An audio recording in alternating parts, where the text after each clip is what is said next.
உத்தியோக ரீதியாக இருந்த பாதிப்புகள் பரிபூர்ண நிவர்த்தி ஏற்படும். இழுபறியாக இருந்த நிலைமை படிப்படியாக மாறுவது கண்கூடாக பார்க்கக்கூடிய நல்ல காலகட்டம். நீண்ட நாட்களாக அரசு கௌரவத்தை எதிர்பார்த்து காத்து கொண்டிருந்த மகர ராசிக்காரர்களுக்கு சிறு சிறு தடைகள் இருந்தாலும் அந்த தடைகள் நிவர்த்தி ஏற்படும். பயணங்கள் சமயத்தில் புதிய அறிமுகத்தில் மிக மிக கவனமாக பார்த்து கொள்வது முக்கியமான அமைப்பு.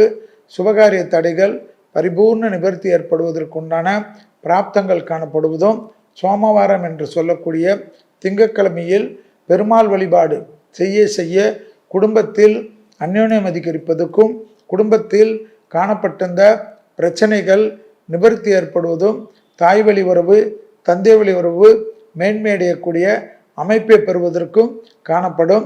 சட்டத்திற்கு உட்பட்ட விஷயத்தில் ஈடுபடக்கூடிய மகர ராசிக்காரர்கள் ஜெயத்தை அடைவார்கள்.